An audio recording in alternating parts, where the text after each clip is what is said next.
Sir good morning. Good morning sir. Sir हाँ Dixit sir आने तक मीटिंग एंड मत करो। हाँ ठीक।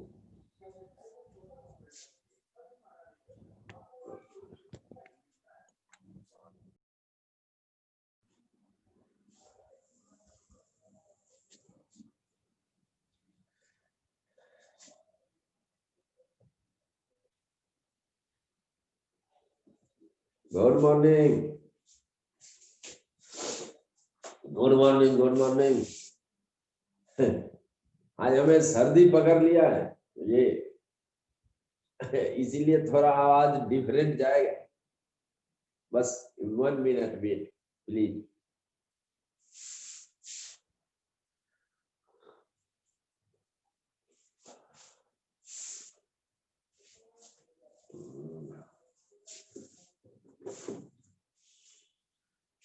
Good morning.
एक मिनट।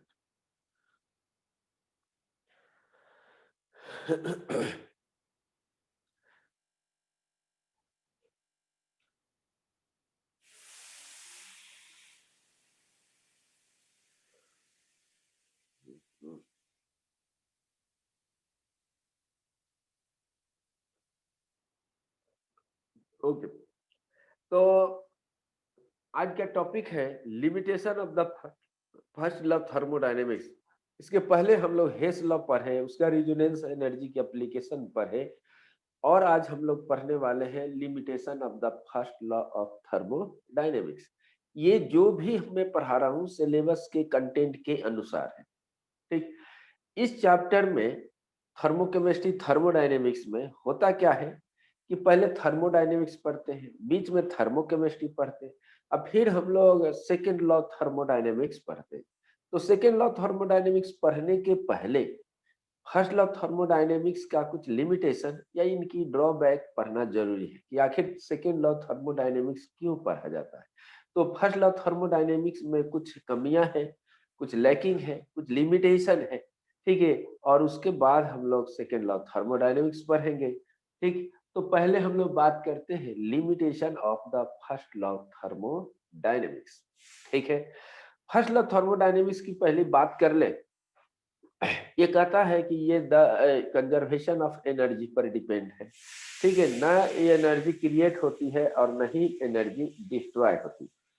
फर्स्ट लॉ थर्मोडायनेमिक्स ये बात बताता है कि जब किसी सिस्टम को इंटरनल एनर्जी हम बढ़ाते हैं, ठीक है ना, तो उसको दो तरीका है बढ़ाने का। आप तो उसको हीट सप्लाई कर दो या आप उस पर वर्क कर दो। तो हीट सप्लाई करके भी हम एनर्जी को बढ़ा सकते हैं या वर्क करके, जिसको हम लोग ऐसे लिखते थे, किसी भी सिस्टम की इंटरनल एनर्जी को अगर इंक्रीज करना है तो हमारे पास दो ऑप्शन है, या तो उस पर हीट डायरेक्ट दे दो या उसको पर वर्क कर दो। ये क्या है, heat supply to the system to increase the internal energy या work done on the system to increase the internal energy. या ऐसे भी है कि कभी किसी सिस्टम को अगर हम हीट सप्लाई सिर्फ करते हैं तो उसके इंटरनल एनर्जी बढ़ता है।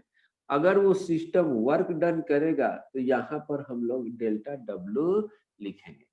ये डेल्टा डब्ल्यू राइट साइड में है, इसका मतलब ये है कि डेल्टा डब्ल्यू अगर पॉजिटिव है, ठीक है, तो इसका मतलब है कि वर्क ऑन द सिस्टम, और डेल्टा डब्ल्यू अगर नेगेटिव है तो work by the system, by the system.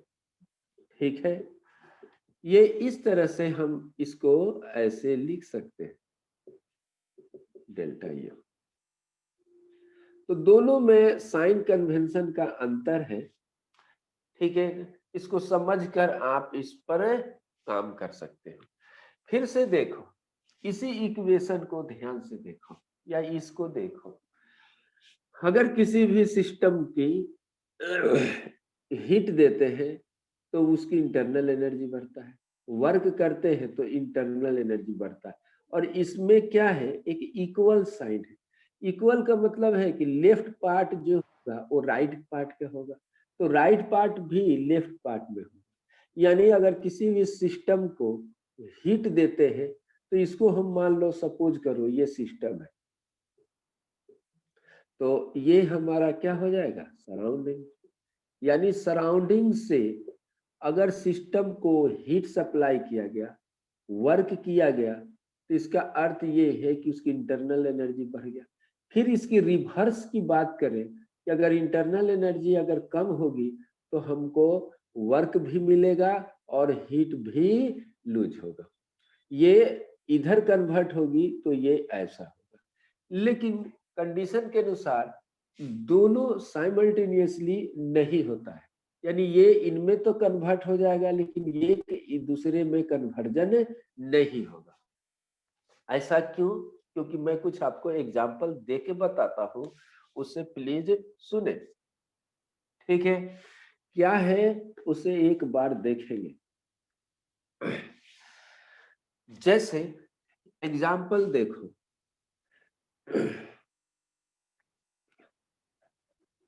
क्या हीट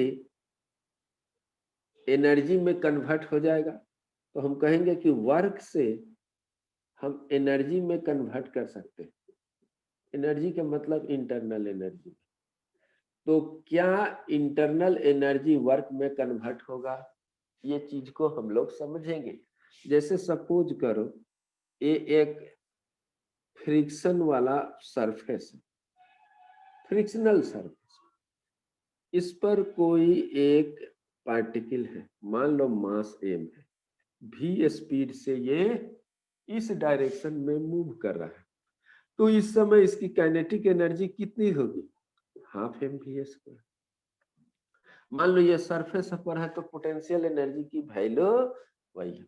ये ऐसे जाएगा तो इसमें फोर्स ऑफ फ्रिक्शन है, फ्रिक्शन है तो धीरे धीरे इसकी स्पीड क्या होगी? कम होगी, और यहाँ पर जाकर v का वैल्यू 0 हो जाएगा। ठीक है, मास तो वही रहेगा। अब इसकी काइनेटिक एनर्जी की वैल्यू क्या हो जाएगी? 0। थोड़ा सोचो, तो इसका अर्थ है कि इस सिस्टम में एनर्जी है, अब एनर्जी खत्म, तो ये एनर्जी किस में कन्वर्ट हो गया?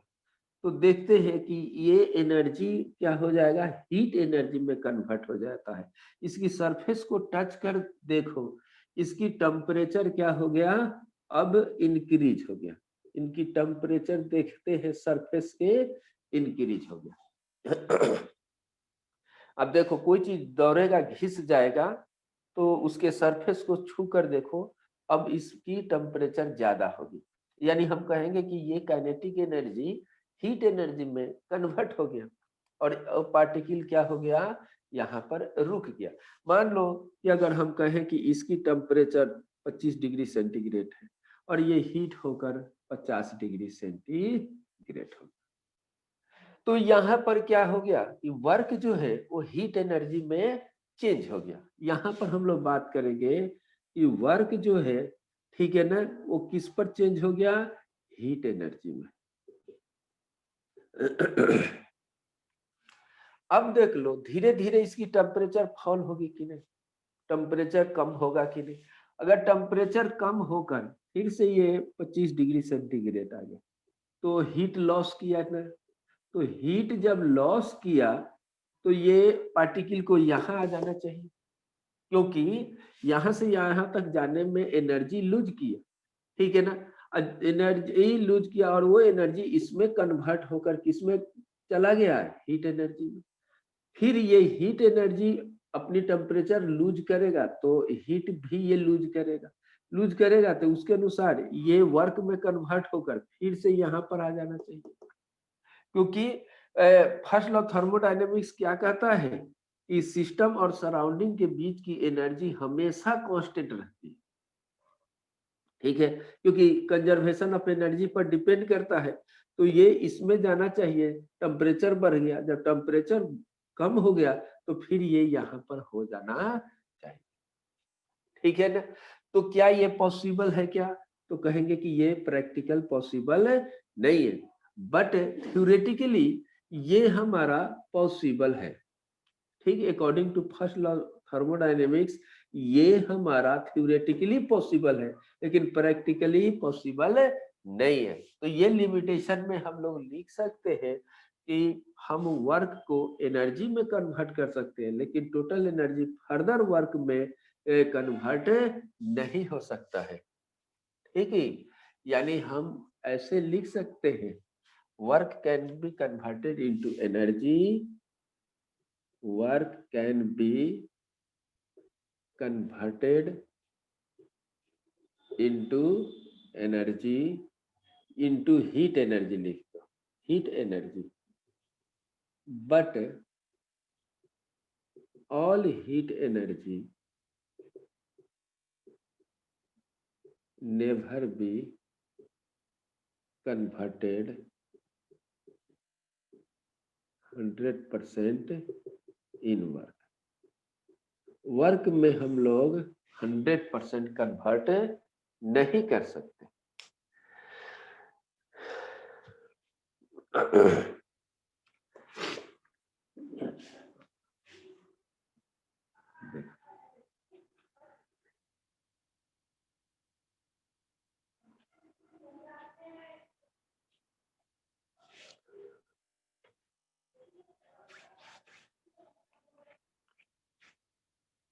ठीक, अब समझ में आया। अब एक और देखो,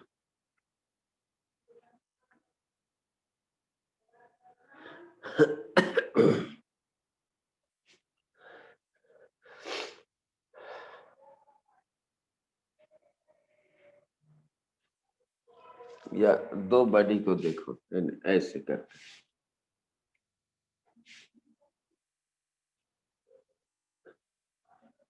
एक कंटेनर है और ये दूसरा कंटेनर, इसमें दो ऑब्जेक्ट रखे, मान के चलो कि इसकी 100 डिग्री सेंटीग्रेड है और ये 0 डिग्री सेंटीग्रेड, मान के चलो ऐसा। इसमें एक स्पीसीज है जिसमें का तापमान 100 है और ये ऐसा है, दोनों आइडेंटिकल है, ठीक। अब सपोज करो कि किसी भी तरह से इसको लिंक्ड कर दिया गया, लिंक कर देने से क्या होगा कि इसकी हीट एनर्जी क्या होगी, डिक्रीज करेगा, और इसकी हीट एनर्जी क्या होगा, इंक्रीज करेगा। इंक्रीज करेगा कि नहीं, इसका मतलब यह है कि इसकी टेम्परेचर हमारा डिक्रीज करेगा और इसकी टेम्परेचर क्या होगा, इंक्रीज होगा।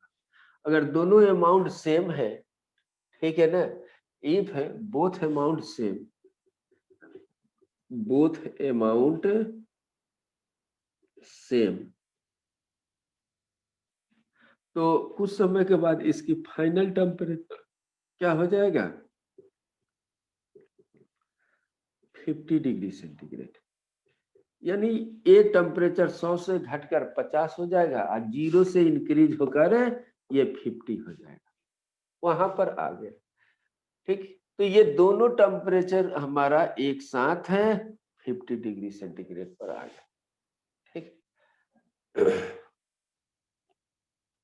क्या ये रिवर्स पॉसिबल है कि 50 डिग्री सेंटीग्रेड है, ये कन्वर्ट हो जाए 100 में और इसी से हीट एनर्जी लूज होकर ये 0 पर जाए। but reverse is not possible. इसकी रिवर्स जो होगी पॉसिबल नहीं होगी। अब देखो हाथ को ऐसे रबिंग करते हैं तो हमने वर्क कर रहा है, तो वर्क करने से इसकी टेम्परेचर बढ़ती है, यानी हीट एनर्जी इंक्रीज हो जाती है। ठीक, इसकी जो टेम्परेचर है उससे ज्यादा टेम्परेचर हाथों का हो जाएगा। अगर हाथ की एनर्जी जो है अगर कूल हो रही है, घट रही है, या वो हीट एनर्जी क्या इसको ऐसे ऐसे करा सकती है अपने आप से? तो नहीं करा पाती। ठीक है ना? इसका मतलब है कि वर्क को हम तो एनर्जी में कन्वर्ट कर देते हैं, लेकिन 100% हीट एनर्जी वो हमारा वर्क में कन्वर्ट नहीं होता। ठीक है ना? ये खास करके ड्रॉबैक्स है फर्स्ट लॉ थर्मोडायनेमिक्स का। ठीक है, तो आप इस चीज को नोट करो।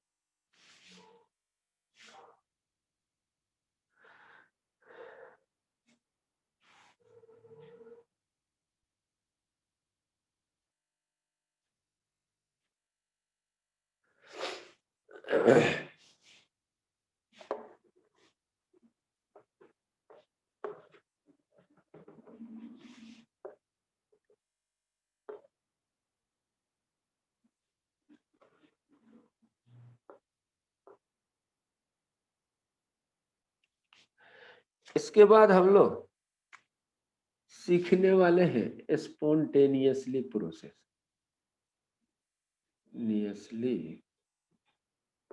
प्रोसेस नाम से ही क्लियर है कि ऐसा प्रोसेस जो स्पॉन्टेनियसली ऑकर्ड हो। Those process which occurred spontaneously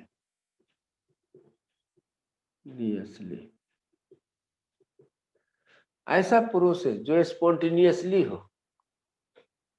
जैसे एग्जांपल फॉलिंग ऑफ ऑब्जेक्ट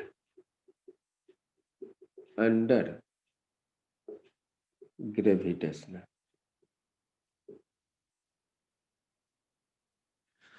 यानी कोई भी ऑब्जेक्ट को यहां पर छोड़ दो, ये हमारा अर्थ ग्राउंड है, तो ये अपने आप नीचे गए, इसको ऊपर से नीचे हम ले नहीं जा रहे हैं। तो ये जो प्रोसेस होगा वो हमारा क्या होगा? स्पॉन्टेनियसली होगा। ठीक है ना?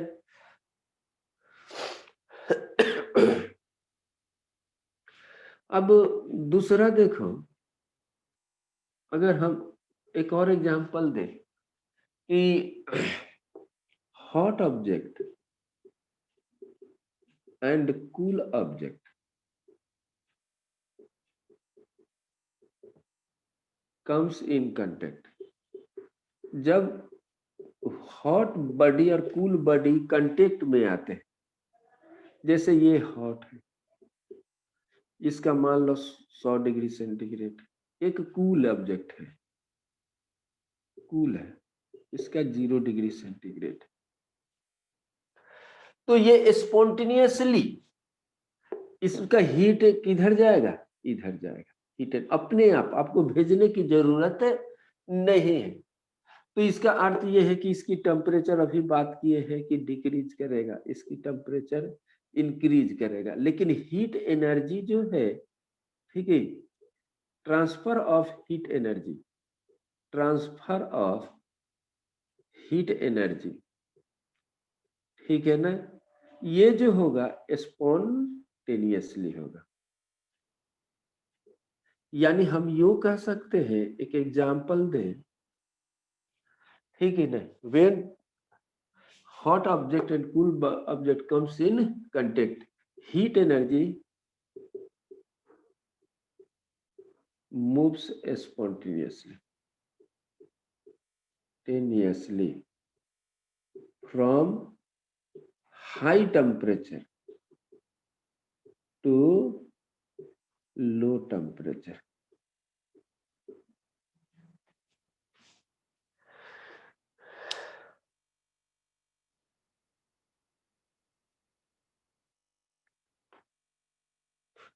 पहले इसको लिखो।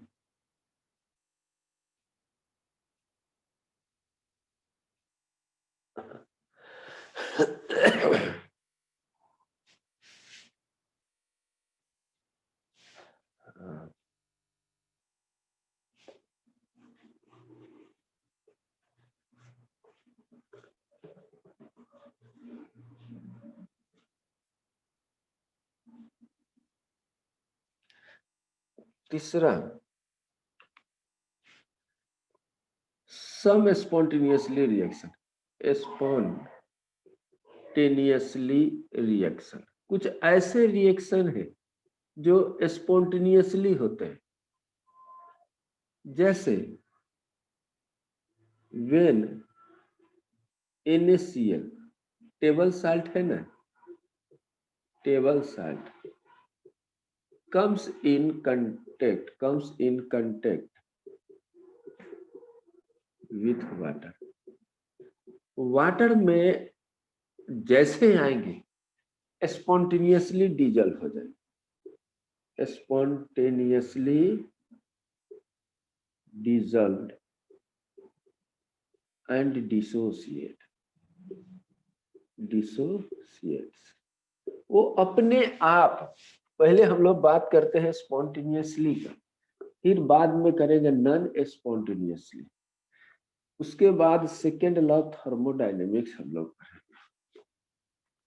जैसे कि हम लोग देख लो, NaCl सॉलिड होता है, व्हाइट कलर का क्रिस्टल है, जैसे हम इसको एक्वस सॉल्यूशन में रखते हैं, एक्वस का मतलब होती है वाटर, तो ये पहले हम लोग का तुरंत डिजॉल्व हो जाएगा, ये भी लिक्विड बन जाएगा स्पॉन्टेनियसली, और ये फर्दर सोडियम प्लस एक्वस और यहाँ पर Cl माइनस एक्वस, ये डिसोसिएट, यहाँ पर हमने सिर्फ डाला और ये सारा प्रोसेस जो हुआ वो स्पॉन्टेनियसली हुआ। तो ये होता है। अगर हम इसका एक और एग्जांपल ले, शुगर को ले लेते हैं या ग्लूकोज को ले लो, ग्लूकोज C6H12O6, हाँ, ये एक्वस सॉल्यूशन में, एक्वस में, पानी में ये इजिली हमारा डिजॉल्व हो जाते हैं, ये सॉलिड है और ये हमारा लिक्विड में। इसमें कुछ हमको करना नहीं होता है, कोई टेम्परेचर बढ़ाने की भी जरूरत नहीं है, ये जो भी होगा वो हमारा अपने आप होगा स्पॉन्टेनियसली। प्लीज इसे लिखें।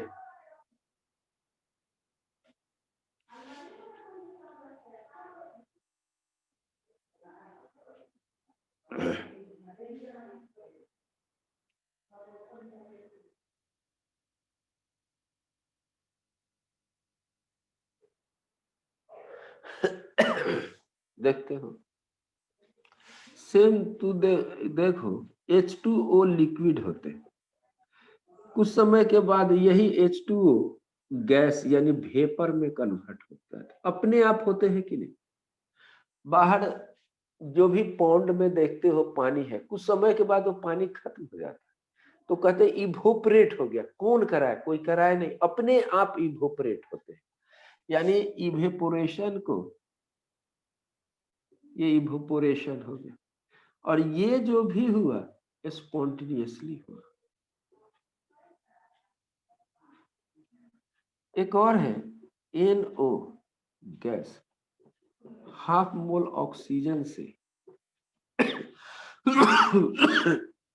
अपने आप NO2 ये बनाता है, इसका नाम है नाइट्रिक ऑक्साइड। ये है नाइट्रोजन डाइऑक्साइड। ये कुछ फार्मूला याद रखना, प्लीज नोट इट।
हो गया।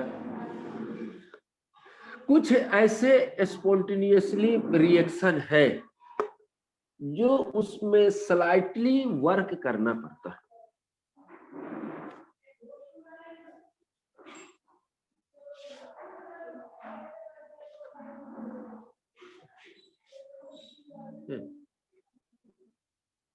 यानी अब बात करते हैं स्पॉन्टेनियसली रिएक्शन, टेनियसली रिएक्शन टेकिंग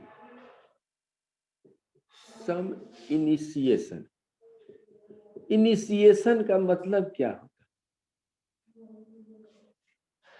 है? स्पॉन्टेनियसली होगा लेकिन फिर भी थोड़ा बहुत कुछ काम करना होता है।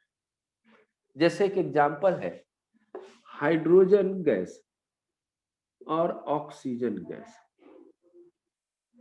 को एक साथ रखोगे तो कोई फर्क नहीं पड़ेगा, लेकिन स्लाइटली इसमें एक इलेक्ट्रिक स्पार्क करा, इलेक्ट्रिक स्पार्किंग, बस स्लाइटली, बस ये तुरंत कंबाइन होकर H2O लिक्विड बनना शुरू हो जाए। ये कंटिन्यूअस नहीं, बस स्लाइटली स्पार्किंग हुआ एक रिएक्शन शुरू हो जाएगा।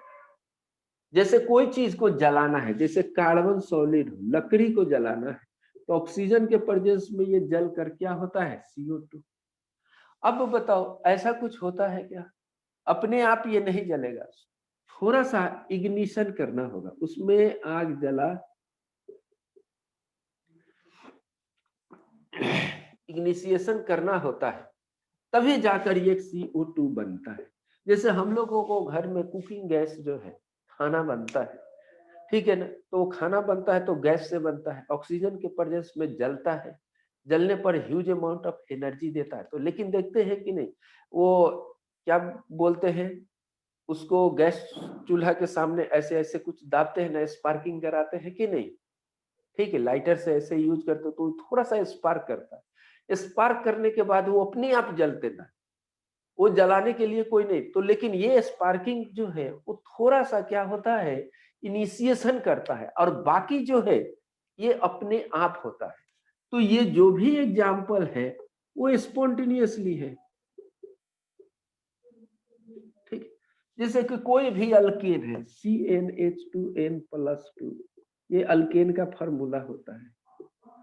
इसको ऑक्सीजन के प्रेजेंस में 3,1n/2 O2 यूज होता है और NCO2 और N+1 वाटर बनता है, ठीक है। N = number of carbon atom, ऐसे हम लोग जानते हैं। जैसे N = 1 हो गया तो ये हो गया मीथेन, मीथेन गैस। इसको ऑक्सीजन के प्रेजेंस में जलाया जाएगा तो कितना होगा, 3,1/2 O2 होगा। एक हमारा N की वैल्यू 1 है तो एक कार्बन डाइऑक्साइड, N+1 मतलब 2 वाटर।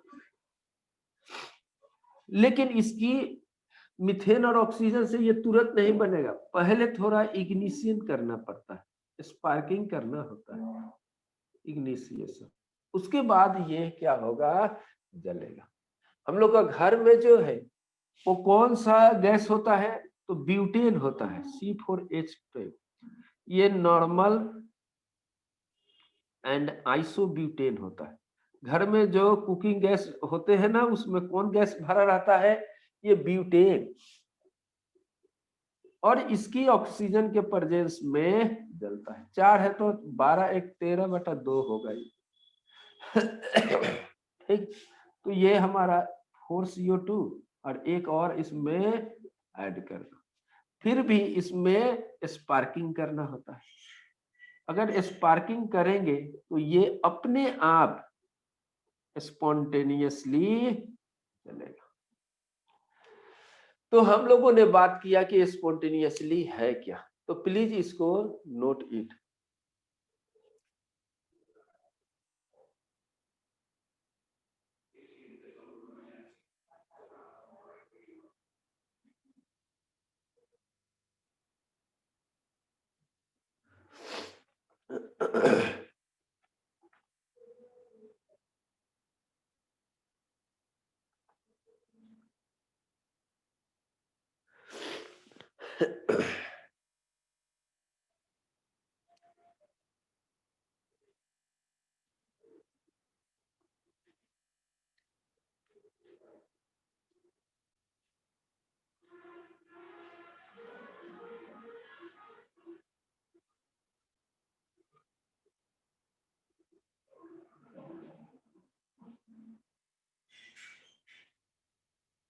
हो गया।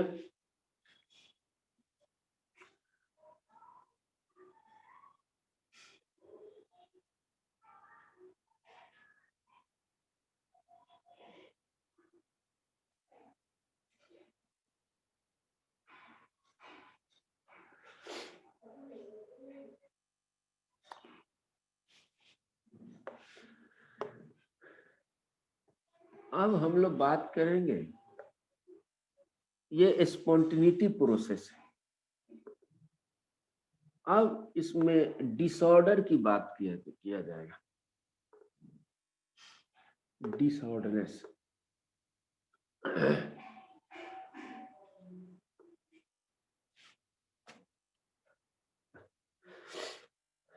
अब एक टर्म है इंट्रोपी, इसको एस से डिनोट करते हैं।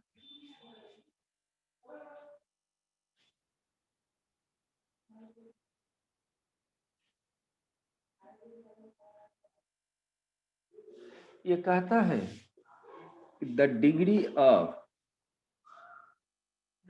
रैंडमनेस या डिसऑर्डर ऑफ ए सिस्टम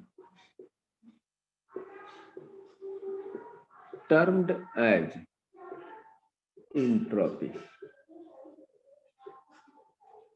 पहले इसको कुछ लिखेंगे, फिर इसका मतलब समझेंगे।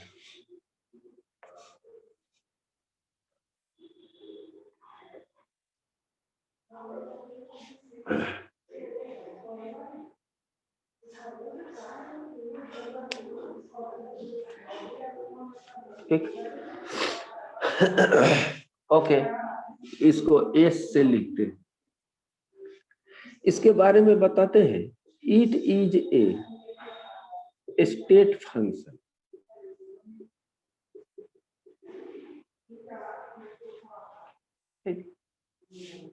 And extensive properties. ये प्रॉपर्टीज होता है, ये सब का मतलब समझाता है। ठीक है। Absolute value of entropy, entropy के absolute value can't be calculated, only change value can be calculated।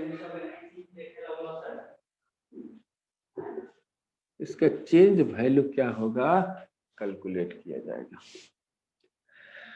Change in entropy यानी S final minus S initial delta S, इसको बढ़ते हैं चेंज इन इंट्रोपी।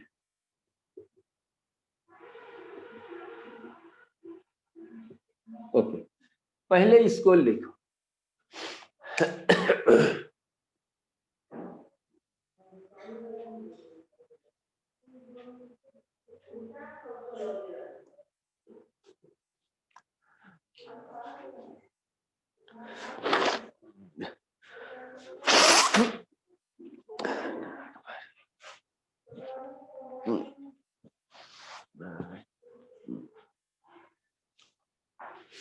हो गया।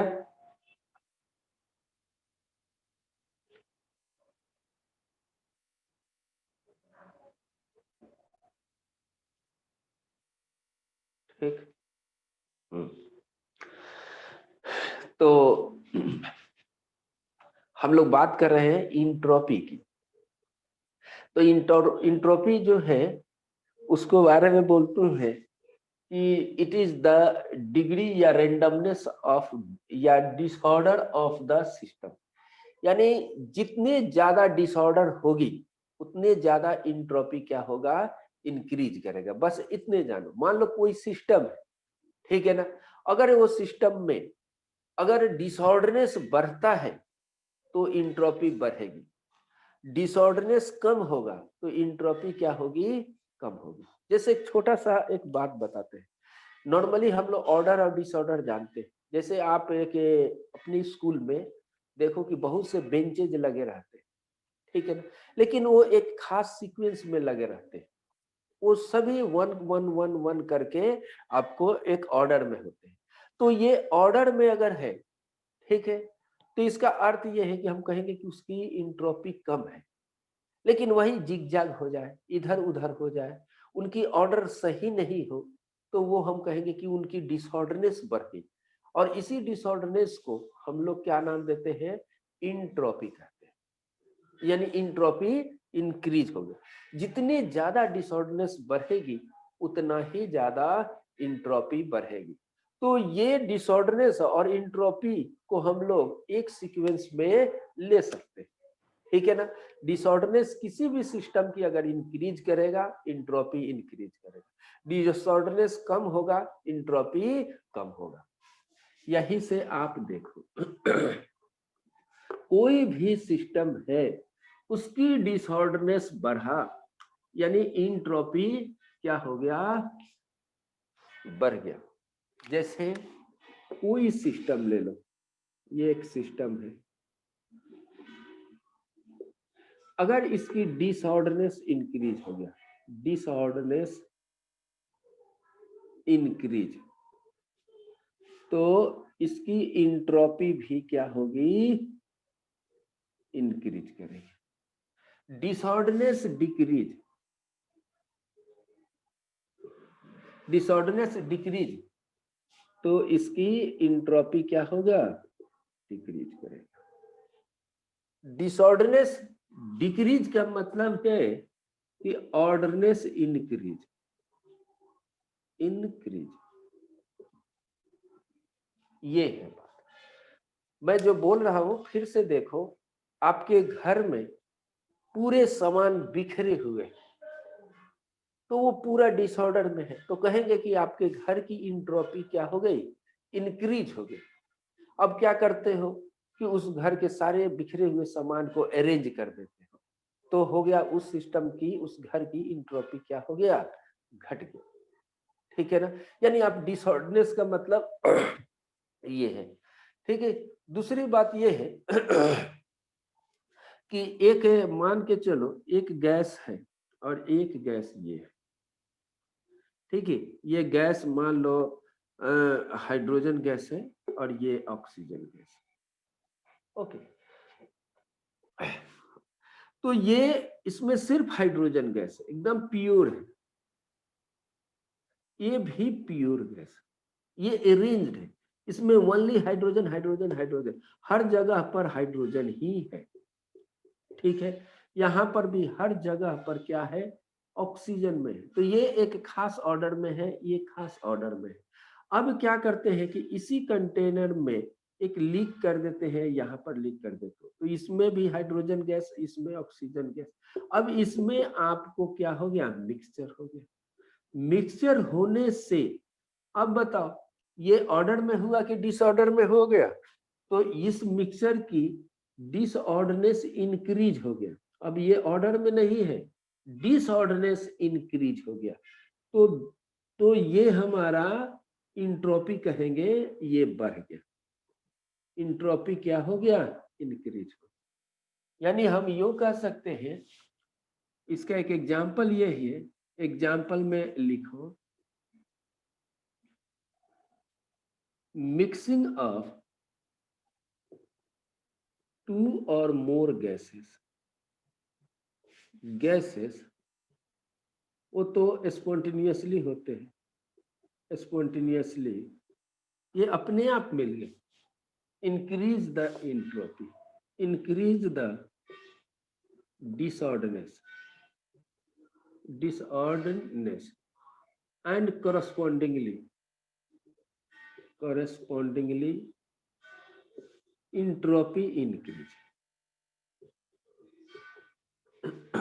उसकी इंट्रोपी इंक्रीज हो गया। पहले इसको लिखते चल।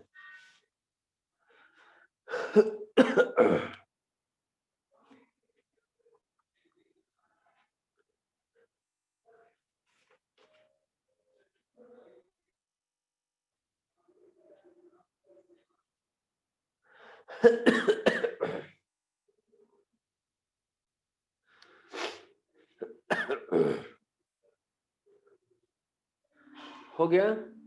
एक एग्जाम्पल ये हमने दिया, और भी बहुत समझाता हूं, आज समझो।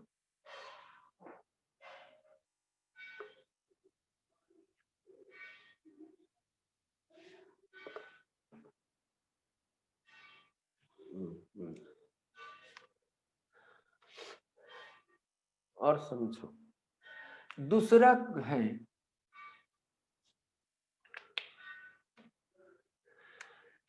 दूसरा है मान लो कि वाटर की H2O की बात करते हैं। ये H2O जब सॉलिड होता है इसको हम आइस बोलते हैं। H2O जब लिक्विड होता है तो इसको हम वाटर बोलते हैं। H2O गैस जो होता है इसको वेपर बोलते हैं। ठीक, ये आइस जब मेल्ट होता है तो वाटर बनता है।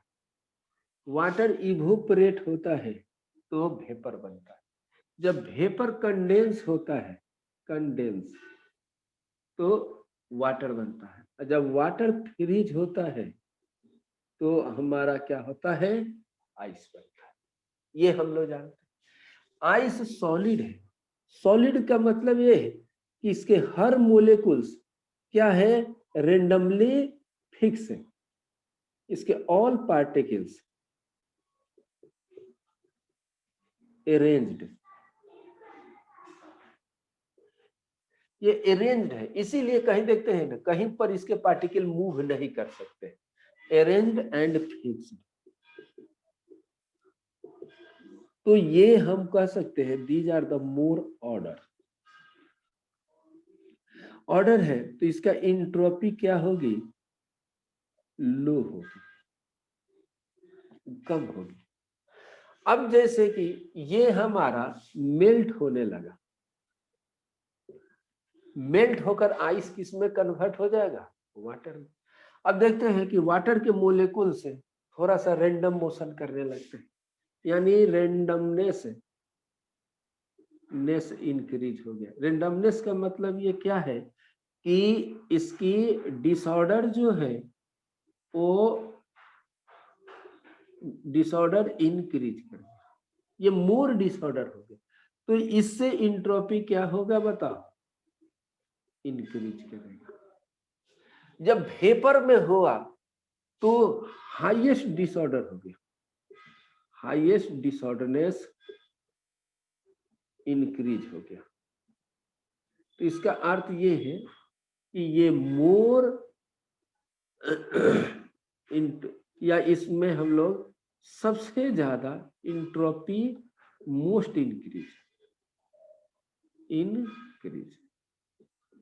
सबसे ज्यादा इंट्रोपी किसमें है, वेपर में। तो अगर वेपर वाटर में कन्वर्ट होता है तो इसकी इंट्रोपी घटती है। वाटर जब आइस में कन्वर्ट होता है तो इनकी इंट्रोपी क्या है, और घट जाती है।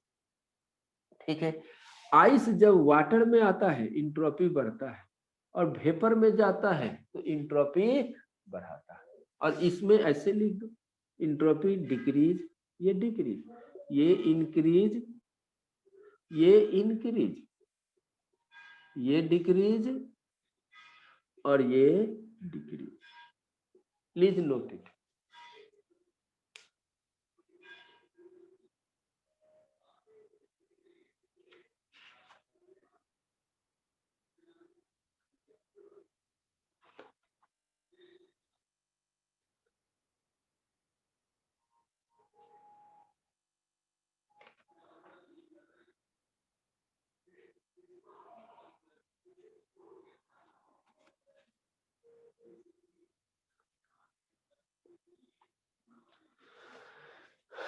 हो गया।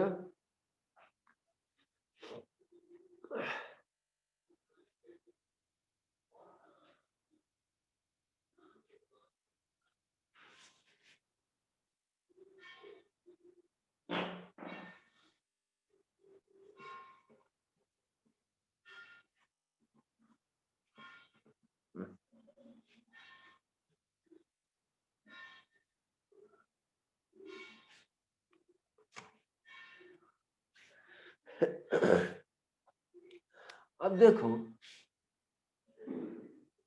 इंट्रोपी डिफिनिशन ऑफ, यानी इंट्रोपी इज डिफाइंड एज, ऐसे लिखो। इंट्रोपी डिफाइंड नहीं है, change in entropy defined, change in entropy is defined as, change in entropy final entropy minus initial, इसी को डेल्टा एस बोलते हैं। और ये चेंज इन इंट्रोपी डिफाइन है क्यू रिवर्सिबल बाय टी, ये हमारा क्यू रिवर्सिबल बाय टी, ठीक है ना। वेयर क्यू रिवर्सिबल का मतलब ये है कि heat exchange system to surrounding, system surrounding या surrounding to system by reversible process, जिसमें रिवर्सिबिलिटी होती है। T equal to absolute temperature और इन केल्विन, ये केल्विन यूनिट पर ये ऐसा है।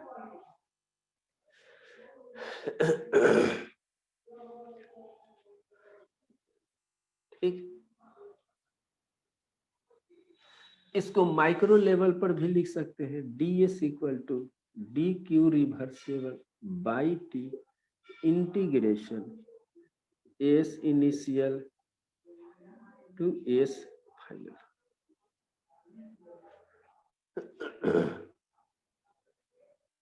ठीक, अगर t तो कांस्टेंट होता है तो 1/t बाहर निकाल दिए, डी क्यू रिवर्सिबल, ये इंटीग्रल वैल्यू से हम लोग निकाल सकते हैं।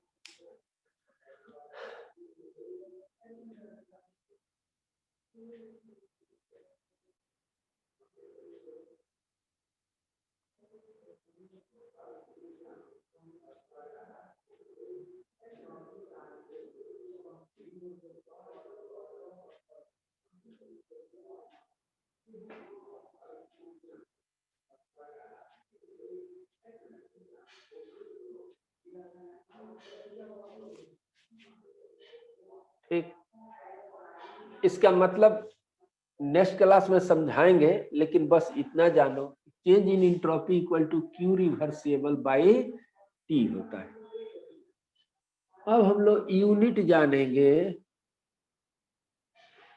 इंट्रोपी का, तो इंट्रोपी का वही यूनिट होगा जो चेंज इन इंट्रोपी का यूनिट होगा। यूनिट्स ऑफ इंट्रोपी, तो देखो ऊपर क्यू रिवर्सिबल है, तो इसका अर्थ है कि ऊपर एनर्जी यूनिट होगा, एनर्जी का यूनिट होगा कि नहीं। नीचे किसका यूनिट होगा, टेम्परेचर यूनिट। तो एनर्जी को जूल भी लिखते हैं, और ये मान लो केल्विन, तो जूल पर केल्विन, या इसके जगह पर कैलोरी भी हो सकता है, कैलोरी, और यहाँ पर केल्विन, तो इसको हम CAL कैलोरी पर केल्विन लिखेंगे। इसकी यूनिट यही होती है।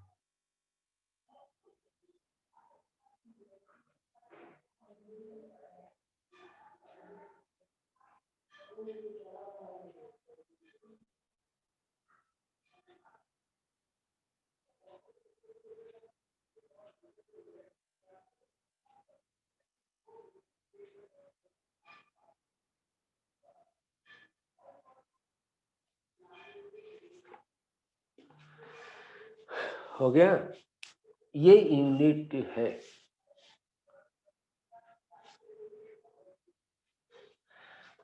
अब हम लोग बात करेंगे entropy change and spontaneously.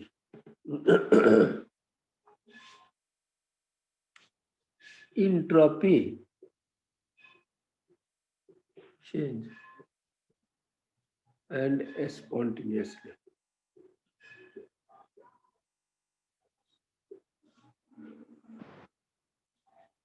Spontaneously अगर इंट्रोपी चेंज होगा तो क्या होगा?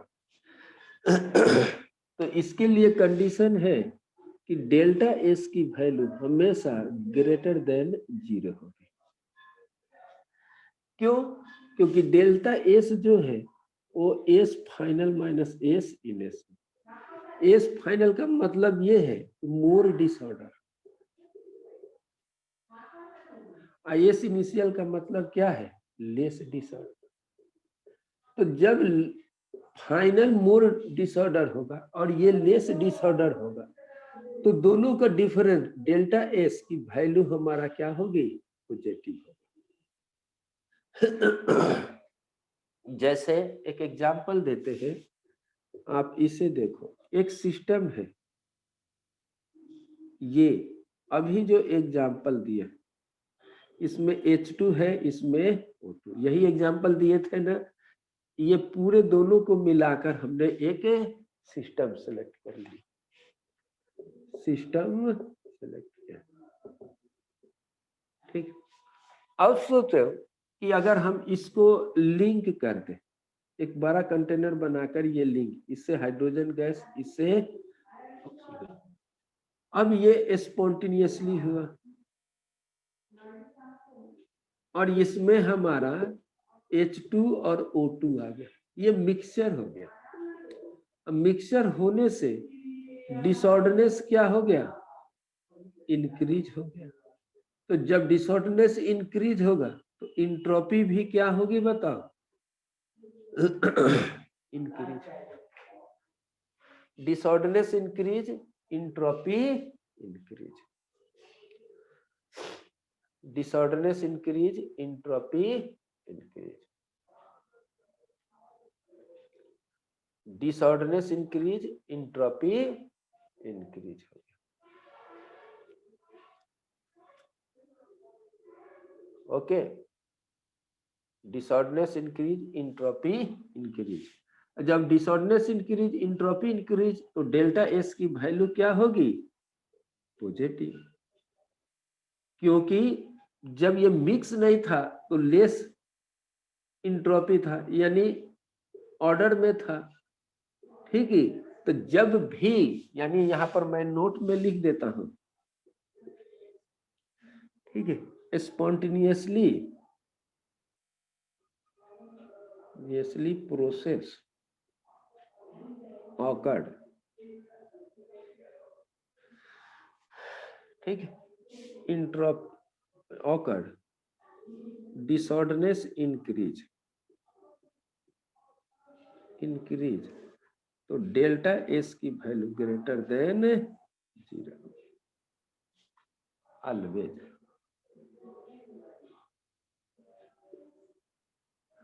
और कुछ भी है इसमें? ठीक, तो आज का इतना ही। देखो जैन सर आगे क्या?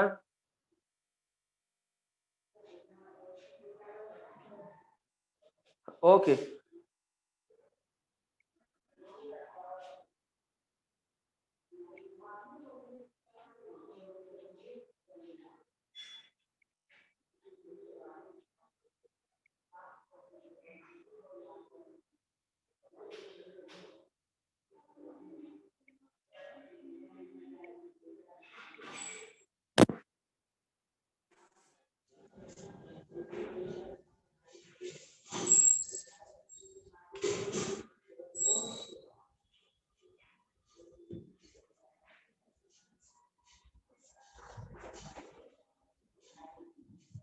जैन सर आपको होस्ट बना दिया।